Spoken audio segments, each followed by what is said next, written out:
Okay, my friends, good to see you. Thank you for making time, as always, to learn. We find ourselves on Ches Amud Beis, on 8b. It's, as you can see, it's a relatively shorter Amud. While, of course, you can always go deeper into concepts, I think the ideas that are expressed in this Gemara, at least on the pshat level, should be relatively reasonable for us to grasp. Not as, at least from my perspective, as excruciatingly painful as the previous mathematics Gemara. And you can see there's a nice clean cutoff point on the next Amud on Testament Aleph, because there's a Mishnah already. So we'll probably do the Mishnah at the end. So again, just for those joining us, welcome. We are on the second line of Ches Amud Beis, the second line of 8b. And we're going to talk about different kinds of sukkahs and whether they qualify for sukkah and for mezuzah. So a little bit of a throwback to what we had earlier, but don't worry, guys. We're about to, God willing, hit our next Mishnah. I know we've been on the first one for quite a while, unless I missed it, but I don't think we did any Mishnahs in between. So looking forward to that. So we're going to be basically talking about different kinds of sukkahs. The sukkah shel yotzrim is what we're going to talk about immediately. We're going to be talking about when there's one sukkah that leads into another sukkah that's used by craftsmen. And then we're going to talk about a sukkah's ganvak v'rak vash. Each and every one of these are a different kind of sukkah. These are both acronyms, and you'll see precisely what these acronyms are in a moment. So here we go. So you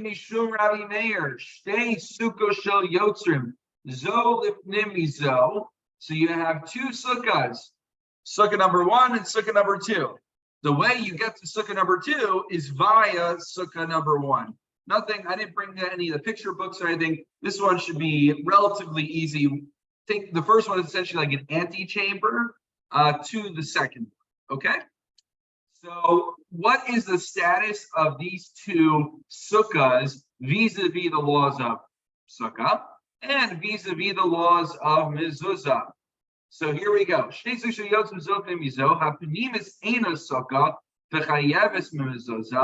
The inner sukkah is not kosher for the purpose of, and we call them a sukkah because it's a hut, but it's not kosher for the status of fulfilling the mitzvah of sukkah. However, it will require a mezuzah. Now that's interesting, because generally what we saw in earlier Gemaras is that determining whether something is a sukkah, mezuzah, especially if you hold like Rebbe, it's the same definition. You need a 4x4 space, and that's what defines being a space l'kol Torah kula, to be considered a base dira, a place where people live. We'll get to that in a moment, why that's the case. Bachitzona sukkah u'v'termin, whereas it's the opposite for the outer sukkah. The outer sukkah does have a status of a sukkah to fulfill the mitzvah, albeit it does not actually require mezuzah.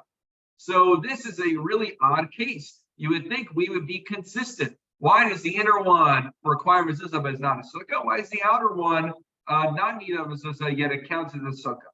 So let's take a look at Rashi. Rashi, Dipor Hamasil Apnimis Eno Sukkah. You can follow along in Rashi, or you can just listen. I'm sure Art Scroll fills it in between the lines. I wouldn't be surprised. If you want to use the inner sukkah and sit there to fulfill the mitzvah of sukkahs during the holiday, as we'll see in the Mishnah on the next Amud, a sukkah does not need to be made specifically for the purpose of celebrating the holiday of Sukkot to be a kosher sukkah. Because we hold like Beis Hillel, the machshiri sukkah yeshana b'mas Nisan. So, however, hacha, why even according to Beis Hillel would this not be a kosher sukkah? Hacha ain't a sukkah d'lo mimkura milsa l'shem sukkah hu darbo, because it's unclear to the observer that you are using this for the purpose of fulfilling the mitzvah of sukkah. Takol yemos hashana dair hasam v'rov tashmisho sedasa shenaz sham. Because the way the inner sukkah works for the craftsman And we'll see in the next Rashi, it'll give us the full picture. The outer sukkah is used mainly to display your wares, and the inner part of the sukkah is a private area where they would sleep and they would eat their meals. They would spend a lot of their time there. So because you basically are eating there and sleeping there all year round, there's nothing to indicate that this is a dira sarai, that this is a special sukkah for the holiday. It sounds, you didn't say explicitly, but it would sound from here like it's kosher on a biblical level, but not on a rabbinical level. I didn't look into that, but it would seem that that's what it's telling us. But nonetheless, actually, for the very reason it's not a kosher sukkah, all the more reason why we need a mezuzah. What's the reason it's not a kosher sukkah? Because you spend all your time in there all year. Well, by the very same token, it then makes sense that it requires a mezuzah, because there's questions on office space and places that aren't used so much. You're not sleeping in it, you're not living in it. Does it require mezuzah? I remember when I worked, when I was doing my graduate work at YU, we did field work. I did my field work at Ramaz. And so I was there the day they brought around Baruch Simon from YU, who has this big Talmud Chacham, and he's a specialty in multiple areas. One of them apparently is Hilchos Mezuzah. I think we have like a number of capstone courses where they give us overviews of sugyas you have to know as a rabbi. So I believe Rabbi Simon taught the mezuzah one, if I remember correctly. So Rabbi Simon came in and they asked, we were going around the whole Ramaz upper school figuring out what needs mezuzah, what doesn't need. And he was like, yeah, well, the Maisa, you probably don't need mezuzahs anywhere here, really, according to the definition, but let's do it anyway. So, but the point is, here, for the very reason it's not a kosher sukkah, all the more reason you need a mezuzah, because this is where you live. Whereas the outer sukkah, still in Rashi, hachitzona sukkah, the yotzaba you don't need to do anything. This is a fully kosher sukkah you can use during the holiday. Because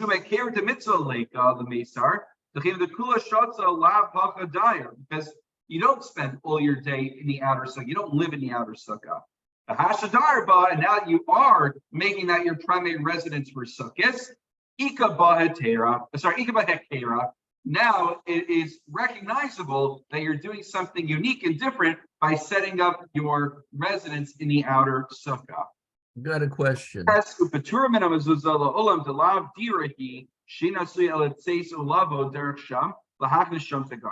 However, you don't require mezuzah on it because you don't actually live in it normally. That's not a place that you normally live in. Now back to the Gemara. The Gemara asks the following question: that we know a base shar, a gateway that leads to a legitimate residence, midrabanan requires a mezuzah. A base shar requires mezuzah. So even though the outer sukkah on its own merits does not require mezuzah, but because its services, it's an antechamber to get to the actual place that you live, the inner sukkah, it should require mezuzah at least on a rabbinical level. The Gemara says, Mishum D'lo Kfiyah. What's the name of Mishum D'lo Kfiyah? It's true, it would be a legitimate base shar on its own, but if you look at Rashi says, Mishum D'lo Kfiyah, Lozo Devar K'buah, but Ena Pnimis Chashul Yosef base shar. The issue isn't with the outer sukkah inherently, it's that the inner sukkah is not considered, whatever we have to understand what that means, but the inner sukkah is not chashuv enough, it's significant enough to require its own mezuzah, but it's still not a real house, it's not enough to require the antechamber, the base shar leading to it, to require a mezuzah as well. It's not enough for it to spread the wealth, so to speak. That's the end of that piece of Gemara, talking about one sukkah that leads into another sukkah for a sukkah shel Yosef. Let me pause. Any questions before we get on to topic number 2 out of 3 of the evening? Yes, got a question. Okay, if you have an inner sukkah and an outer sukkah, both of them being intended only for the 8-day holiday or 7 days in Israel, and you don't need a mezuzah unless you're occupying for 30 days, why would you need a mezuzah in the first place? Yeah, very good point, Stacey. My grandfather points out that it's true. A sukkah does not require mezuzah because it is a temporary structure. So I just want to clarify one point, and I'm glad that you're helping me bring this out. The Gemara it's a little bit confusing, the language. The word sukkah, sometimes, most times when we're using it colloquially, we mean something that qualifies for the mitzvah of sukkah. But here it's saying the word sukkah literally as a hut. And then the question is, does this sukkah hut qualify for the mitzvah of sukkah? So the language in the Gemara is a little confusing because it used the word sukkah to mean literally a hut, and then afterwards it used the word sukkah to mean fulfilling the actual mitzvah of sukkahs by staying in this hut.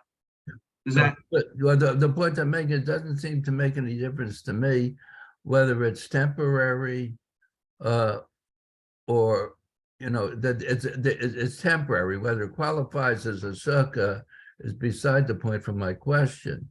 But these are temporary. These are around all year round. These craftsmen, they have the sukkah set up all year round, basically.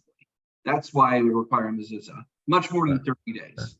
Does it have skach all year round? Yeah, the assumption in this case is that it's made with kosher skach. Yeah, you make a good point, which is, if it didn't have the dimensions and the schach and all the different details that we discussed makes a sukkah kosher sukkah, then there wouldn't be a discussion to begin with. I think this all presupposes that the correct conditions are present. Yes. Okay. Then I have another question. Let's say you have two sukkahs with separate entrances. Let's say the entrances are facing south, but they have a common wall between them. Do they qualify? He's saying he's right. So that would like attached housing significantly, because one of the rationales here about the outer sukkah is that it services the inner sukkah. But if you can reach the inner sukkah with its own entrance, it's no longer an inner sukkah. It's now an outer sukkah also. So that then the original outer sukkah is not really. It would be a different case entirely. They would both be considered outer sukkahs, and the question would basically be two outer sukkahs. Each one, it would also depend on how they're utilized. That's an important point. Are you sleeping and eating in this outer sukkah all year round, or are they both just places that you set up your wares? So we'd have to apply the principles of this case to the permutation that you're describing. So what I'm looking at is a party wall, and if you have two sukkahs and each of them need X number of walls, whether you say 2 walls or 3 walls, whatever your figure is, can they share a wall between them? Yeah, so it would seem that they are sharing a wall that would be legitimate for both. The hole in the wall for the door would not be large enough that it would cause any problems. So it seems from this case that they're sharing a wall. That's what it sounds like. But I guess we have to look more into the Rishonim and see if they conceptualize it differently. But what people do all the time, by the way, is that they put their sukkah up next to their house, so they can go right outside their front door, their back door, right into their sukkah. So a sukkah many times will share the wall of the house. It serves the house. It serves the sukkah. It doesn't seem to be an issue. Okay, very good. Let's get to the meat and potatoes that we're doing tonight. Not to say that wasn't, but meaning. Rabbi, excuse me. Could you just tell me where we are? Yep, we're middle of 8b, Chesem Beis. We're a quarter way down, Tana Rabbanan. Thank you. Absolutely. Tana Rabbanan. Ganvach. So what is the ganvach? You might ask, what is the sukkah's ganvach? Well, it's an acronym for the following: Sukkah's Goyim, Sukkah's Nashim, Sukkah's Behema, and Sukkah's Kusem. So you have all these different sukkahs that were made by different entities. And so it was now all these different kinds of sukkahs that are made for all these different people who you'll note are not Jewish men, who are not chayiv in Sukkah's Kusem. So Sukkah Mikol Makom Ksherim. Well, Vashi Sukkah skill as long as it has the proper dimensions, even though it's not a sukkah made by a Jewish adult male who is chayiv in the midst of sukkah, it's a legitimate sukkah as long as it has the proper dimensions and all the different details that we've discussed.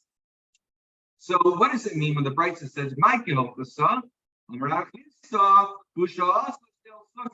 however, the important point is that they make the sukkah for the purpose of providing shade. We'll get to this machlokis on the next, and I'll test them off at the end of this evening, God willing, which is the machlokis Beisel Beishamai. I'm sorry, I guess I'm not spoiling because Rashi already spoiled it for us earlier, which is that according to Beishamai, you have to make a sukkah l'shem chag for the purpose of creating a sukkah for the holiday.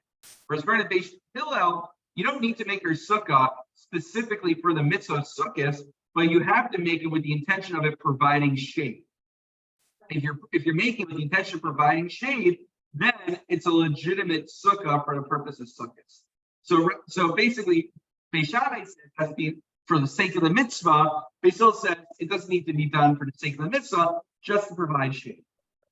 And mikol makom, what's mikol makom? Asuye mai, asuye sukkos rak vash.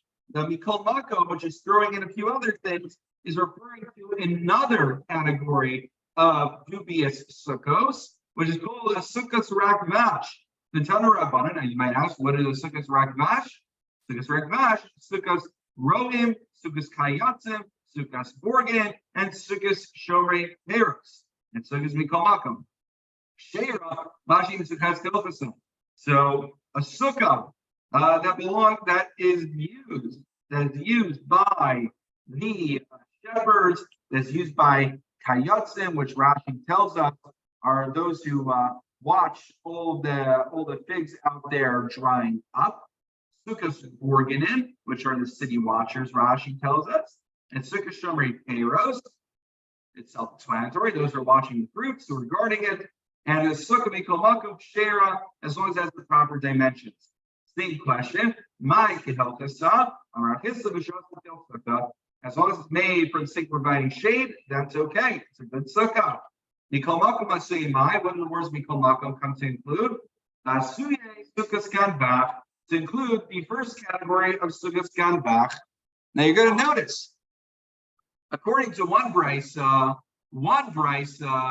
told us that a sukkah's ganvach is kosher, and then it threw in the rakvash as a second thought.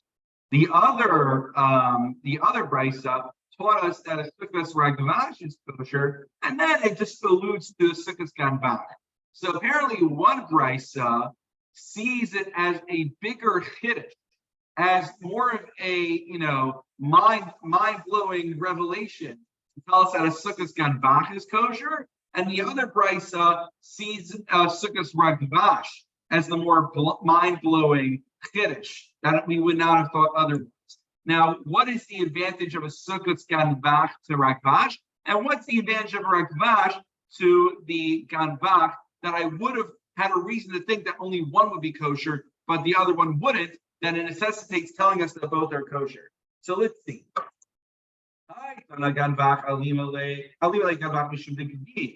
The Tana who prefers, who thinks that a sukkahs ganvach is conceptually easier to be mashir than a sukkahs rakvash. Why?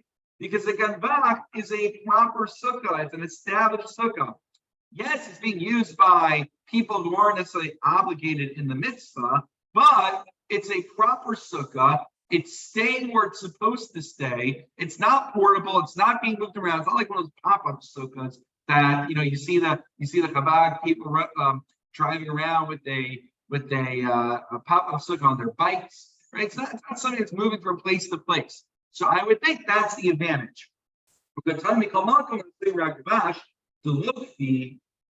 And then it has to teach us as well that a rakvash is included as well. Why? Now, what's wrong with the rakvash? All these different little guard booths we talked about Borgin in earlier, one of our first year, the second one. That a little guard booth is something that's very small, it's very portable. It could get moved around. So something like that, that's the low kavod, something like that, I would not have thought necessarily was kosher. So we need to be taught that. And then from the other angle, behind Talmud Ragvash, Ragvash, and they didn't know. What is the advantage of Ragvash over a Ganvach? A Ragvash, while it might be more portable, it might be less established than a Sukkah's Ganvach, the Ragvash has the advantage of it's all being manned, literally manned, by Jewish men. So, not just being manned. It was made by Jewish men. That's what it says in Rashi. Okay. And then why do we need to teach a sukkah ganvach? Because what's the chiddush of a sukkah's ganvach? That even though, whether it be non-Jews, whether it be women, all these different categories, they aren't chayiv in the mitzvah of sukkah. So I would have thought that a sukkah needs to be made by someone who's actually obligated in the mitzvah of sukkahs. So it comes to teach us that a sukkah's ganvach is kosher even if it was not made by a Jewish male. Okay? So that is what the Gemara says. Now, on that point, again, I didn't want to schlep so much to shul, so I just had to take a picture of it. But recommended Rav Eliashiv's Ha'aros. It's on Bar Ilan, but I finally found the book at Z Berman when I was in the 5 towns the other day. So I was learning Rav Eliashiv's Ha'aros on this daf, and Rav Eliashiv cites Tosfos in Maseches Gittin. Tosfos there has the following question. Tosfos asks, "Hikshu Tosfos Sham, Hakan Amrinan, the Sukkah's Ganvach Keshera, Imkain Chazina Dafila Ina B'chiv Shaper Hava Asiat." So here's the issue. Tosfos over there cites quotes Rabbi Tam. Rabbi Tam says that a woman, the Ein Isha Ogeretz Lulav, V'oset Tzitzis came to Lo Mifkeda. That a woman cannot be the one who binds a lulav together, nor is it a legitimate tzitzis if the woman makes the tzitzis. And there's a discussion what point in the process that is. Why? Because it needs to be made by someone who is chayiv in the mitzvah. And since women are not obligated towards tzitzis, they're not obligated to take arba minim. Now, many women will do it anyway, just like shofar as well, but they're not obligated to do it, they volunteer it. I would think that when it comes to a sukkah's ganvach as well, what would the issue be? Well, the issue with the ganvach is that, they are not b'nei chiyuva. They're not obligated to the mitzvah sukkah. So Tosfos says, I don't understand its incongruity. Why is it that when it comes to the mitzvah of making tzitzis, when it comes to the mitzvah of what was the other one? Of making arba mina, the other major mitzvah on sukkahs, a woman is not able to make them, but a woman can make a sukkah and a man can be yotze's mitzvah by sitting in that sukkah that a woman made. I don't advise it at home. If you're a man, don't make your woman build a whole sukkah on her own. That's probably I don't give much advice in that regard, but I hopefully it goes without saying. I'm giving mustard myself. We don't even have kosher space. I don't know if you ever noticed, we don't even have kosher space for a sukkah because we have a balcony right above us. We use the shul sukkah. So what's the difference? Of course, the difference is he says so what's the Havamina of the Gemara? The Havamina of the Gemara is the question of Tosfos, which is I see in other areas of halacha. If you're not chayiv in a mitzvah, you can't create the item used for the mitzvah. So why could a woman make a sukkah's ganvach then, or make a sukkah for a man? So that's the havamina. What's the answer? Why is it kosher anyway, even though lav nechiyuva ninu? So the answer is, basically in those cases, there seems to be such a requirement. But when it comes to a sukkah, again, doesn't even need to be made l'shem mitzvah. It doesn't even need to be made for the purpose of fulfilling the mitzvah sukkah. It just needs to be made l'shem sale. It doesn't need to be made for ritual purposes. If the sukkah itself doesn't need to be made for ritual purposes, it doesn't need someone who's ritually required to do the mitzvah of sukkah. So that was the Havamina. The Havamina would be to compare sukkah to Arba Minim or to tzitzis. Kamash Malan, the Rebbe Eliashib is saying that that's the Chiddush of the Gemara, that a woman can make the sukkah even though she's not chayav in the mitzvah of sukkah. However, very interesting point Rebbe Eliashib points out at the end. He says, Ubira Akronim, to make Kolmakom Katan Shas sukkah. Notice, a child, we didn't talk about it. What if a child makes a sukkah? So if a child makes a sukkah, the Gemara didn't weigh in on that. Why? Because if a child makes a sukkah, psula, she'elo machshava l'tein. Why? Because even though the guy, the woman, they don't have to have kavana to make the sukkah for the mitzvah sukkahs, they still, the Gemara says, have to make it with the intention of it providing some kind of shade, protection from the sun. However, when a child makes it,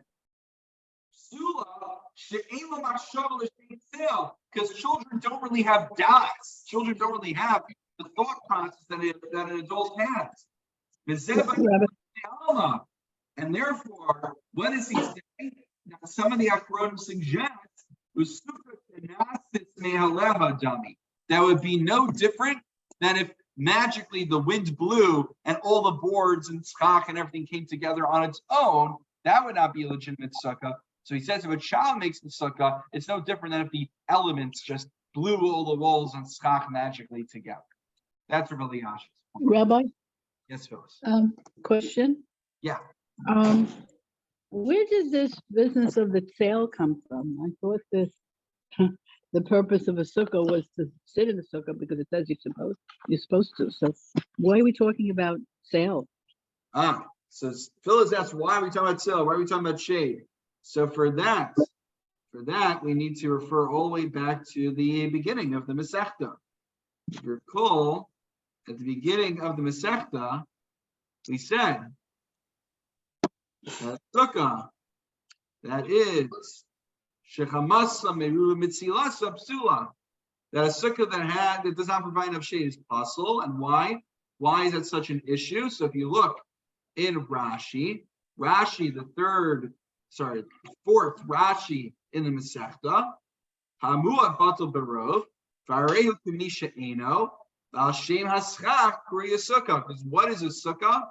A sukkah by definition, the ikar of a sukkah is the schach. What is the schach? The schach is what protects you from the sun. The schach is what provides shade.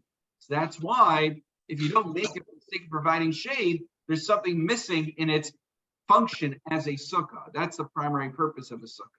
I was just wondering why they picked on that particular point. Precisely for that reason, because a sukkah is schach. That's the main part of the sukkah. And the purpose of schach is to provide shade. That's why it needs to be made for that purpose. Now, I got a problem. Okay. A child grows up, a child gains intellectual capacity on a gradual basis. You don't go from having no ability to have an intent overnight. It's my birthday, and now I have intent. So I don't see why a 12-year-old or 11-year-old, 10-year-old couldn't have intent to create shade. Right. So that's a good point, Teddy. So that is a correct observation. But as a lawyer, you could probably appreciate that even though humans are all different and develop in different places, as a legal system, we need to draw a line somewhere. So yeah, I realized that, but if we're talking the general rule is that a child below bar bas mitzvah doesn't have das. So much so, by the way, that going back to, let's say, Hilchos Tzitzis, there's a CAS called Gadol Omed Al Gaba, that even if the child might not have das, might not be able to have the right level of kavanah, if there is an adult, so the child knows how to tie the strings, and the adult is busy standing over him and instructing him, the child can do the deed, and the adult can infuse the intellect, infuse the das. It's not to say children don't have any intellectual capacity, but anyway, this is just a suggestion in the Achronim, just from the way it's written by Rav Elyashiv, it's written as a suggestion. It's not written necessarily as a authoritative ruling, but it is worth noting that we talked about women, we talked about non-Jews, we talked about kusim, which we'll elaborate on in a moment. We talked about animals, and we didn't talk about children. So it seems that children could have easily been included in that list. I think there is a legitimate inference to be made from the absence of children in that list. Yes, yeah. I have no problem It's with drawing child- lines. It was just the analysis that bothered me. I hear that. No, I hear that point. All right. So point well taken. Whereas, what are they saying first? Sustained? Is that what you're supposed to say? Okay, I don't know. We're just watching Law and Order now, so I hear these things. Okay. Okay. So take a look at Tosos on the bottom over here. Tosos, Dibur Maskal Sukkah Kusim. We didn't really talk about it, so I glossed over it. A Sukkah of Kusim. Who are the Kusim? Okay, before you, I'm sure our friend Art Scroll explains, but I'll cover it for you. The Kusim or called Geirei Arayos. In fact, Rashi does not mention it. But basically, when the Assyrians came and they took out the 10 Shvatim, that was their strategy. They would basically completely relocate different nations that they conquered, put them into some new territory so they wouldn't get their footing and they wouldn't be able to rebel easily. So they transplanted these people called the Kusim into northern Israel. And apparently they were being attacked by lions and bears, just lions, it seems. And they assumed it was because they weren't keeping the mitzvahs ba'aretz, they weren't observing the laws of the land. And so that's why God was taking his wrath out on them. So they converted out of fear. So there's a whole question whether they're called Geirei Arayos with an aleph, that they were converts due to being attacked by lions. So there's a question about, because the motive was ulterior motive, there's a debate in the Gemara whether it was a legitimate conversion. So it seemed from our Gemara here, because we're grouping Kusim with non-Jews, it would seem that we take the position that they are not actually Jewish for these purposes. Take a look at Tostos.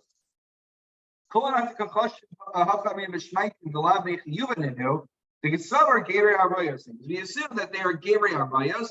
They only converted under duress, not for sincere purposes. However, if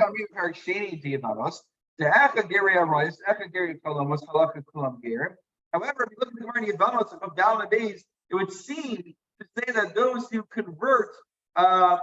converted for these reasons, because of the fear of the wildlife of the lions, it is a legitimate geirus. What's it referring to over there?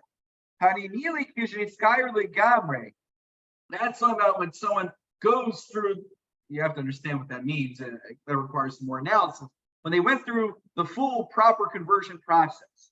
And I ate my shear at 4:20 a.m. in the morning on Shavuos before Shabbos. If you want more details on that, Geirei Kusim Siv Sefer Malachim, but it describes. You see, don't say we don't do not.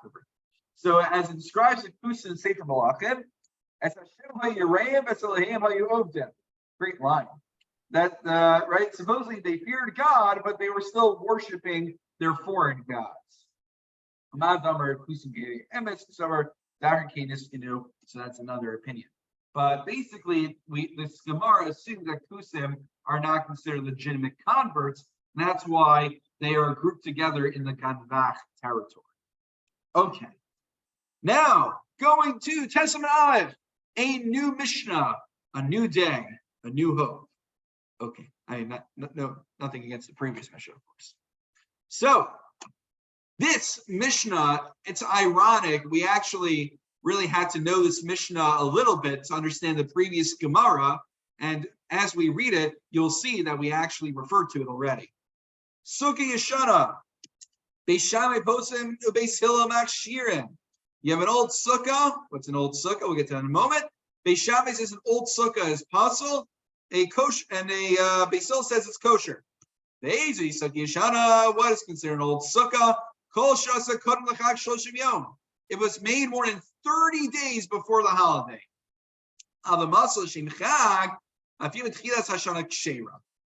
But if it was done l'shem chag, even at the beginning of the year, would be kosher, even according to Beis Shammai. Let's break this down and understand what's happening. According to Beis Hillel, Beis Shammai have a fundamental dispute about what kind of kavanah you have to have when you build a sukkah. As we mentioned, Beis Hillel holds it just needs to be made l'shem sale, to serve the function of providing shade. No ritual intent per se. Whereas, according to Beis Shammai, it has to be done l'shem chag. It has to be done with the specific intent of performing the mitzvah of Sukkot. So, if so, what is the significance of 30 days? Why would that be the make or break it? So, as some of you might recall from the end of our studies, remember, all the way at the end of Maseches Megillah, we learned that Shlosh Yom Kodem Chag, 30 days before a holiday, you are supposed to be learning about the laws of the holiday. Look at Rashi. Rashi says, "Kevan d'sholem behilchos hachag kol mechag shloshim yom, so stama osa shem chag hu osa avokodem shloshim yom stama lav l'chag." Since within 30 days of a holiday, you are supposed to be learning the halachos related to the holiday, you're in the mindset of preparing for the holiday. Therefore, if you decide to erect a hut within 30 days of Sukkot, presumably, even if you didn't do the, Hineni, Muchana, Mazum, you didn't do the whole ritual, we had a whole question, right, during the Shir on Shuas, about L'Shem Yichud, if you're supposed to be doing that or not. So even if you didn't have explicit intent to do it for the purpose of Sukkot, it's very much evident that the fact that you decided to build a sukkah during this time of year indicates that's for the mitzvah of Sukkot. So even according to Beis Shammai, we would assume it's a Shem Chag, but otherwise, if it's before 30 days, only Beis Hillel would say it's kosher if it's done the Shem sale. So, something, I forgot who said this. One of my colleagues pointed this out. He said, since the Balabatim are supposed to learn about the halachos 30 days prior to the holiday, it means the rabbi needs to learn the halach, needs to review the halachos 60 days prior to the holiday. That way they have 30 days to learn all the halachos, and then they can start answering all the halachos during the 30 days that the Balabatim have to learn it. Which makes sense. I generally will prepare my shiur further in advance, so I have shiurim leading up to the holidays. Not a crazy idea. Anyway, that brings us, so we just covered a new Mishnah, and God willing, we will then, next week, Mirza Hashem, venture into the Gemara, and then look how neatly the Vilna Shas lays it out for us, all the way to the top of Tesam Beis and 9b. There's already another Mishnah, and then another Mishnah on Yudamav, on 10a. We're going to feel like we're covering so much ground. It's going to be remarkable. We're going to have such a great time. Okay, so we should congratulate ourselves. That's a significant milestone. There was a lot, as it usually goes, a lot of analysis into the initial Mishnah, but we're going to hopefully cover a lot of ground Mishnah-wise in the coming weeks, as Hashem Yisparach. Got a comment. Thank you all. Wonderful learning together. Wishing you all a wonderful Shabbos. Thank you, and good Shabbos. That's all, folks. Shabbos. All right. Take care. Good Shabbos. Shabbos.